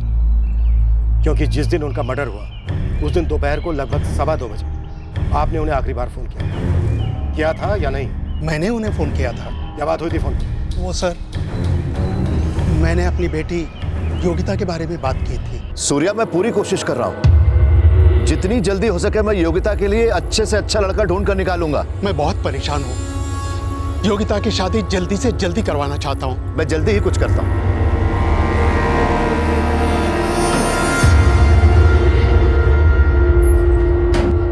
ऐसी भी क्या परेशानी थी कि आप अपनी बेटी योगिता की शादी जल्द से जल्द करवा देना चाहते? साहब, वो रमन। ये रमन कौन है? छोटी जात का है। लेकिन इस रमन का योगिता से क्या लेना था? उसने मेरी बेटी योगिता को अपने जाल में फंसा लिया था।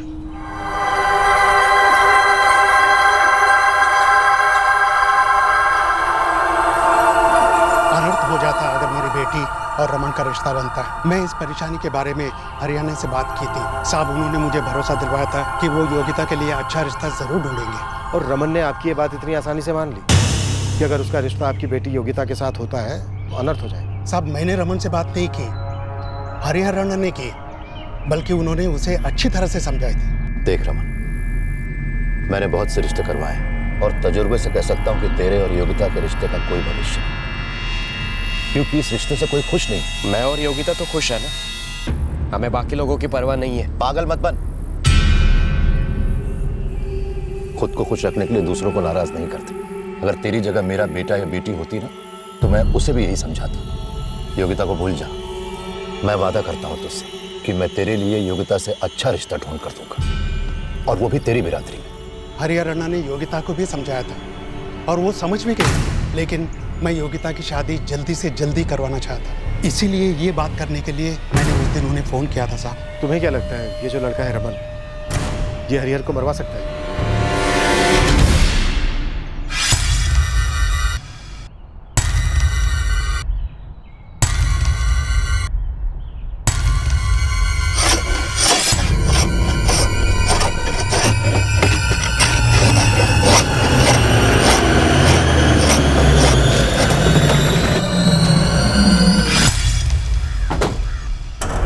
हाँ सर, मैं हरिहर जी से नाराज था। पहले उन्होंने मुझे योगिता से दूर रहने के लिए कहा और फिर उन्होंने योगिता को मेरे खिलाफ कर दिया। नहीं रमन, मैं अम्मा अब्बा की मर्जी के खिलाफ शादी नहीं करूंगा। ये तू नहीं बोल रही है, तेरी जुबान से वो हरिहर बोल रहा है, तो उनकी बातों में आ गई है। ऐसी बात नहीं है रमन, लेकिन मैं अम्मा अब्बा को दुखी नहीं देख सकती हूँ। मैं चलती हूँ रमन। योगिता के मना करने के बाद मैं बहुत दुखी हो गया था साहब, लेकिन मैं जानता था साहब कि वो भी इस फैसले से खुश नहीं है। चाहे मैं कुछ भी कर लूँ साहब, कुछ भी कर दूँ, वो मेरी बात नहीं मानेगी। तुझे लगता था हरिहर तेरी लव स्टोरी का विलेन है, तो तूने हीरो की तरह विलेन को मार डाला। मेरा विलन हरिहर नहीं था साहब, मेरा नसीब था जिसे मैं नहीं बदल सकता। ना ही मैं छोटी जात में पैदा होता और ना ही ये सब नाटक होता। इसमें हरिहर जी की कोई गलती नहीं थी साहब, और अगर मैं उन्हें मार भी देता ना साहब तो भी योगिता मेरी नहीं होती। वो अगर योगिता के लिए लड़का नहीं भी ढूंढते ना साहब, तो भी वो अपने अम्मा अप्पा के खिलाफ नहीं जाती। मैंने उन्हें नहीं मारा साहब।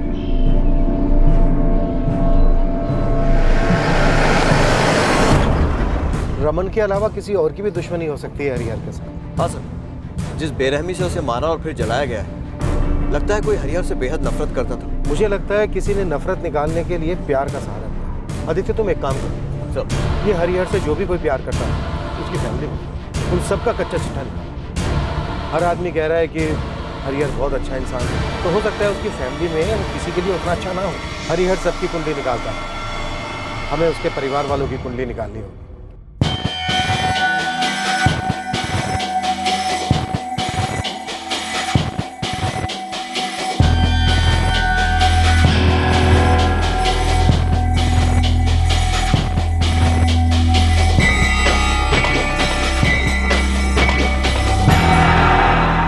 मुझे काम पे वापस जाना होगा। हम कल ही यहाँ से निकल जाएंगे। और अम्मा की तबीयत ठीक नहीं है। उनकी देख रेख के लिए शक्ति दीदी है ना। अम्मा, चाय।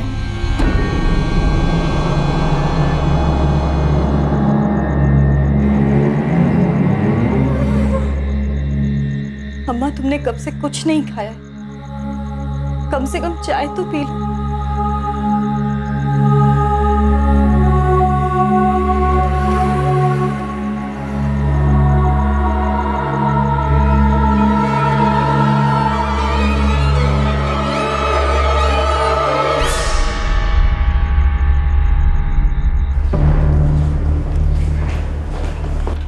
सलाम साहब। बैठ गोविंद, चल शुरू हो। साहब, हरिहर के घर वालों की कुंडली निकाल ली। क्या मिला? साहब, वो हरिहर की बीवी संगीता एकदम घरेलू औरत, क्या बोलते हैं, दोष नहीं। आगे बोल। छोटी बेटी कमला और उसका पति राजन, 3 साल पहले शादी हुई थी। इनको एक बच्चा भी है। फिलहाल बच्चा राजन के माँ के पास में। राजन एकदम सीधा आदमी। तो फिर टेढ़ा कौन है? वही मैं पता करने जा रहा था कि मेरे मन में एक सवाल आया। गोविंद, तेरे दिमाग में क्या सवाल आया? ये कि हरिहर पूरे गांव में रिश्ता जोड़ने का काम करते थे, फिर उनकी बड़ी बेटी का रिश्ता उन्होंने क्यों नहीं करवाया? वो अब तक घर पे क्यों बैठी हुई?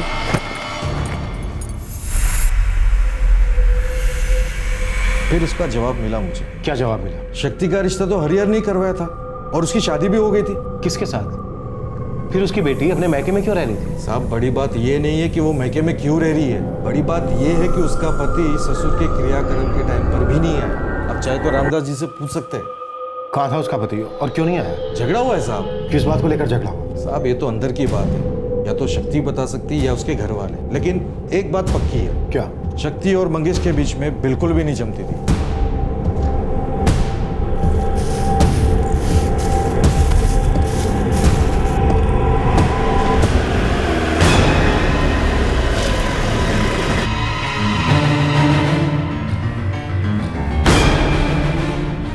जी, अब हम साथ में नहीं रहते। तुम यहाँ कब से रहती हो? 6 महीने से। तुम्हारा पति मंगेश तुम्हारे अप्पा के क्रियाक्रम में नहीं आया, क्यों? मुझे नहीं पता। रहता कहाँ? बेलगाटुन गाँव। शक्ति, वो सोच समझ के जवाब देना। क्या तुम्हारा पति मंगेश तुम्हारे अप्पा की जान ले सकता है?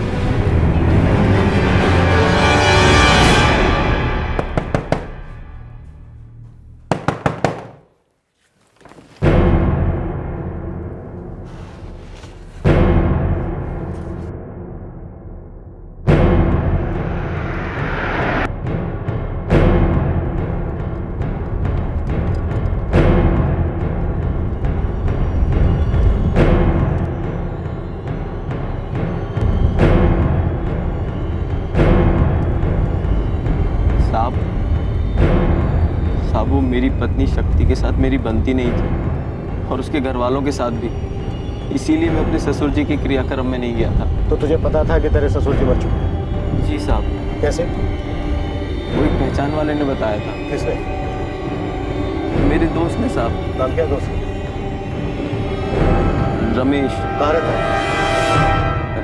सेलंदूर में रहता है। उसका मोबाइल नंबर?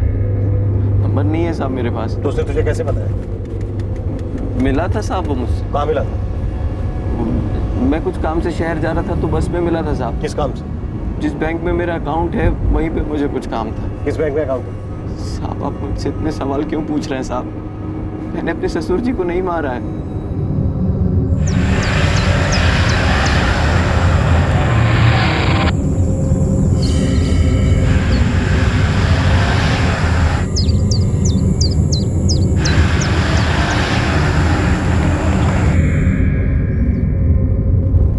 मंगेश, तेरे गांव बेलगातुंड से सेलंदूर के रास्ते में तो सनारीपल्ली का जंगल पड़ता है ना? क्या साहब? अरे तू समझा नहीं मैंने क्या पूछा?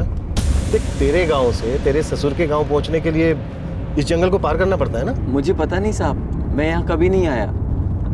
मेरा मतलब इस जंगल में कभी नहीं आया। तो तू पहली बार आया है? हाँ साहब। क्या हुआ मंगेश, तू इतना डरावा क्यों है? क्योंकि मैंने कुछ नहीं किया साहब, और आप मुझसे पता नहीं कैसे कैसे सवाल पूछ रहे हैं। मुझे आपकी बातों से डर लग रहा है साहब। पहले बोलना चाहिए था ना। मैं तो ऐसे ही पूछ रहा हूँ, पुलिस वाला हूँ ना, तो आदत है सवाल जवाब करने की।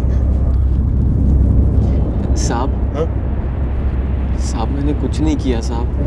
मंगेश ठीक है, मैं तो बस ऐसे ही कुछ बातें जानना चाहता हूँ। हो सकता है तेरे जरिए मैं कातिल तक पहुँच सकूँ, बस।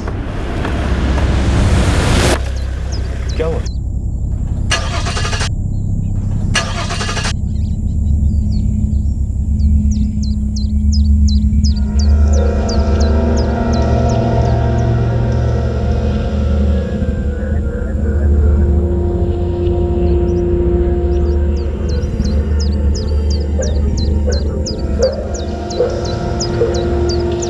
मंगेश, चला जा, घूम के आते। नहीं साहब, मैं अंदर ही ठीक हूँ। गाड़ी ठीक होने में टाइम लगेगा, डर मत। और शेर चीते ना गाड़ी के अंदर भी अटैक कर सकते हैं। आजा आजा।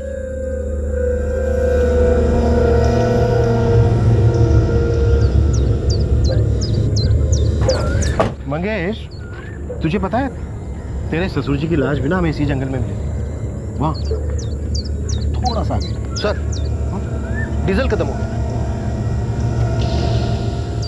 डीजल को भी अभी खत्म हो रहा था। पेट्रोल पंप तक भी नहीं जा पाएंगे क्या? पेट्रोल पंप यहीं है पास में। क्यों मंगे? हाँ सब यहीं पर है, थोड़ा सा आगे। मैंने कहा था ना पेट्रोल पंप यहीं है पास में। नहीं साहब, मेरा मतलब था यहीं पर होना चाहिए। हर रास्ते पर ही तो होता है। मुझे पक्का नहीं पता, लेकिन हो सकता है यहीं पर हो। गाड़ी में इतना डीजल है मंगेश कि 2 चक्कर पुलिस स्टेशन के लगा के आ सकते हैं। और तेरे खिलाफ इतने सारे सबूत हैं हमारे पास ये साबित करने के लिए कि तूने ही अपने ससुर का इस जंगल में मर्डर किया है और मर्डर करने के बाद में जला दिया। ये आदमी था? जी साहब, ये तो वही आदमी है। उस दिन सुबह इसने यहाँ से फोन किया था।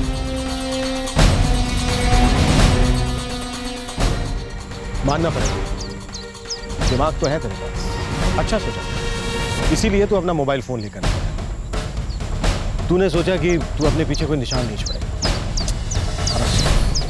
ऐसा हो नहीं पाया।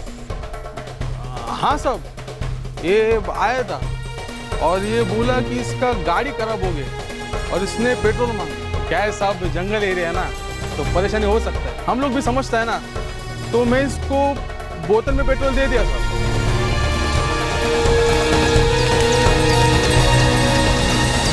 इंसान कितनी भी कोशिश कर ले सबूत मिटाने की, लेकिन कुछ ना कुछ छूट ही जाता है। हरिहर की मोटरसाइकिल कहाँ छोड़ी? सेलंदूर रेलवे स्टेशन पर। तो तू यहाँ तक कैसे पहुंचा? ट्रेन से। ऐसा कौन सा जाल बिछाया था तूने जिसमें हरिहर फंस गया? हेलो अप्पा, वो मैंने 20,000 रुपए का इंतजाम किया एक दोस्त से। अच्छा किया। कब आ रहा है तू पैसे लेकर? मैं आज ही आ रहा हूँ। गांव के बाहर मिलते हैं। मुझे 12 बजे तक यहाँ पर कुछ काम है, फिर खाना खाकर आता हूँ। 2 बजे के करीब मिलते हैं। अप्पा, वो घर पर किसी को कुछ ना बताए। मैं शक्ति को खुद बताना चाहता हूँ। जब मैं उसे लेने आऊंगा तो वो कितनी खुश होगी ना। ठीक है ठीक है, मैं किसी को कुछ नहीं बताऊंगा।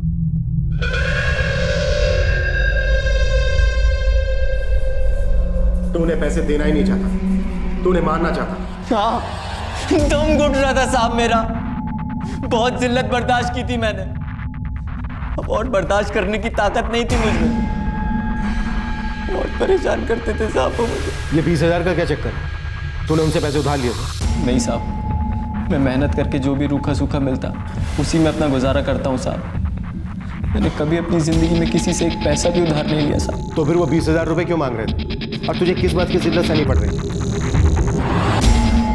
निकल जा यहाँ से। शक्ति तेरे साथ कहीं नहीं जाएगी। अप्पा, बीवी है वो मेरी। मुझे इनके साथ कहीं नहीं जाना है। सुन लिया ना? अब मैं अपनी बेटी को तेरे साथ घुट घुट के जीने के लिए नहीं छोड़ सकता। ऐसी कौन सी घुटन हो रही है सेवा? मैंने कह तो दिया ऐसे कि महीने के आखिरी में ऐसे पैसे दे दूंगा, इसे जो चाहिए खरीद ले। यही घुटन कि जब भी आप अपनी मर्जी की चीज खरीदना चाहो तो आपको बार बार पूछना पड़ता है। देख मंगेश, मेरी बेटी तेरे साथ खुश नहीं है। अब्बा, ये पहले आपकी बेटी थी, लेकिन अब मेरी बीवी है। यहाँ आकर बैठ गए, वहां लोग हजारों बातें कर रहे हैं, और आप तो मेरे साथ ऐसा सलूक कर रहे मानो मैं कोई गैर हूं। मुझे अपने घर के अंदर तक आने नहीं दे रहे।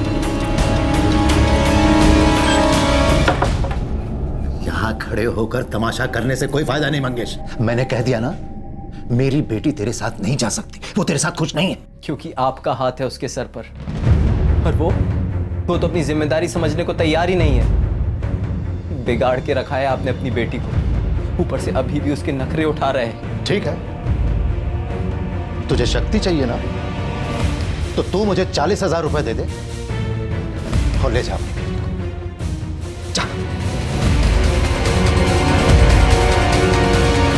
हरिहर अपनी बेटी यानी तेरी बीवी को तेरे घर वापस भेजने के बदले 40,000 रुपए मांग रहे। लेकिन क्यों? और जब वो तेरे पास आना ही नहीं चाहती थी तो तू उसके पीछे क्यों पड़ा? क्योंकि उन्होंने मुझे बहुत बेइज्जत किया था साहब। उनकी वजह से मुझे सबके ताने सुनने पड़ते थे। शक्ति के अप्पा और मेरे अप्पा बहुत पुराने दोस्त थे।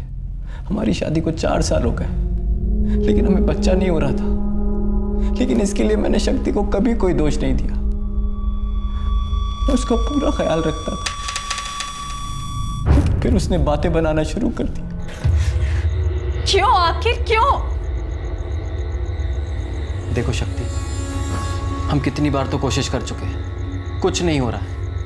लोग बातें बना रहे हैं। तुम्हारी छोटी बहन कमला को 2 साल पहले बच्चा हो गया। हमारी शादी को 4 साल हो चुके हैं। सब समझती हूँ मैं।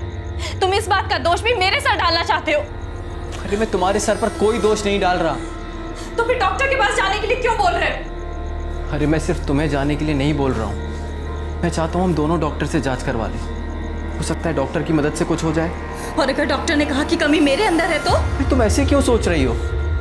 हम डॉक्टर के पास अपनी समस्या का समाधान ढूंढने जा रहे हैं, ना कि एक दूसरे पर दोष लगाने। सब समझती हूँ मैं। तुम कमी मेरे अंदर निकालना चाहते हो ताकि तुम सबको चिल्ला चिल्ला के कह सको कि हमारा बच्चा मेरी वजह से नहीं हो पा रहा है। मैं तुम्हारे साथ कहीं नहीं जा रही।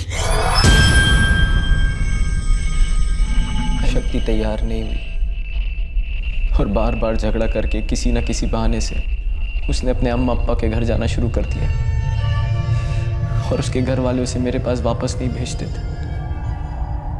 मैं पूरी दुनिया के सामने एक मजाक बन के रह गया था साहब। सुना है तेरी बीवी नहीं है अभी तक?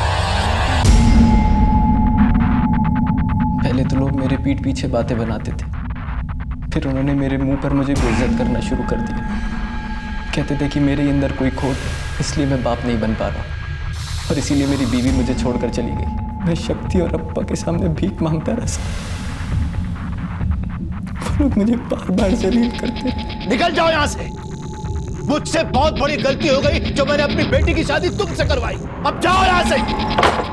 शक्ति, अपने घर चलो, मैं तुम्हें लेने आया हूँ। शक्ति। और फिर उन्होंने शक्ति को मेरे साथ भेजने के लिए मुझसे 40,000 रुपये मांगे। वो जानते थे कि पूरा गांव मेरा मजाक उड़ा रहा है और मैं कितनी जिल्लत सह रहा हूँ, लेकिन शक्ति को समझाने के बजाय उन्होंने मुझे और जलील किया। वो मुझसे मेरी ही बीवी के बदले पैसे मांग रहे थे, और मेरी बीवी उसे इन सब में मजा आ रहा था। मैं तंग आ गया था साहब। मेरा उन्हें पैसा देने का कोई इरादा नहीं था, और वो कॉल भी मैंने झूठा किया था। हम लोग पहुंच रहे हैं, पैसे तैयार रखना, ठीक है? मैं सिर्फ उनसे उनका मोबाइल लेना चाहता था, और फिर मैंने वो मोबाइल बंद कर दिया।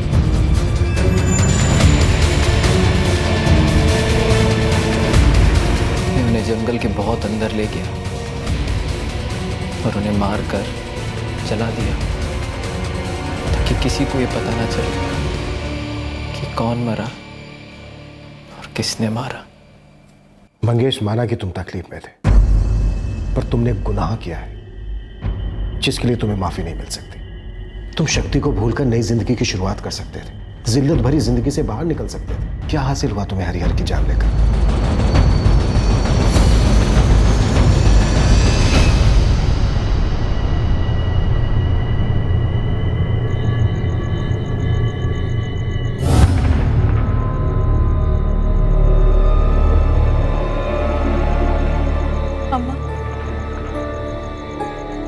अम्मा, मुझे नहीं पता था कि मैंने मंगेश से पैसे मांगे। पता नहीं तेरे अब्बा के मन में ये लालच कहाँ से आ, लेकिन तूने भी तो ठीक नहीं किया ना मंगेश के साथ। जलील करती रही उसे बजाय उसके साथ देने की।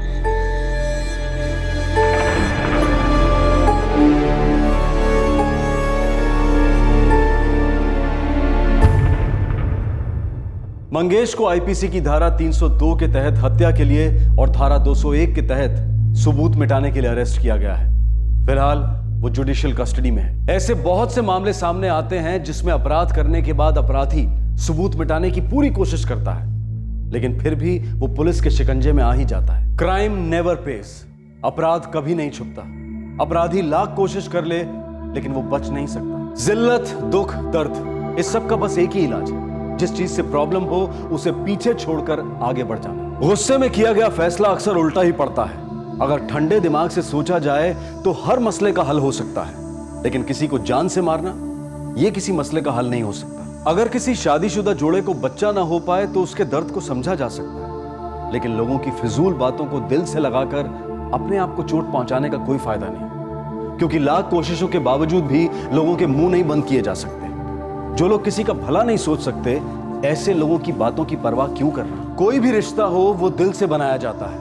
अगर कोई रिश्ता ना निभाना चाहे तो जबरदस्ती किस बात की, फिर चाहे वो पति पत्नी का ही क्यों ना हो। सिर्फ शादी कर लेना जिंदगी भर की खुशी और साथ की गारंटी नहीं होती। एक तरफा प्यार हमेशा दर्द देता है। इससे तो अच्छा है कि ऐसे रिश्ते को तोड़कर आगे बढ़ जाएं। इससे दर्द तो होगा, लेकिन उस रिश्ते में बंधे रहने के दर्द के मुकाबले वो बहुत कम होगा। जरूरत है कि जिंदगी की तरफ फिर से हाथ बढ़ाएं, खुशियों का दामन थामने के लिए। आपसे फिर मुलाकात होगी क्राइम पेट्रोल सतर्क में एक और नए केस के साथ। तब तक अपना ख्याल रखें, सुरक्षित रहें और याद रखें, गलत तरीके से बोले गए शब्द हमेशा जख्म दे जाते हैं, लेकिन वो शब्द ही हैं जो प्यार से बोले जाएं तो रिश्ते बन जाते हैं। सही वक्त, सही कदम, सतर्क रहें। जय हिंद। क्राइम पेट्रोल के और भी दिलचस्प कहानी देखने के लिए हमारे चैनल को सब्सक्राइब करें और बेल आइकॉन दबाना न भूलें।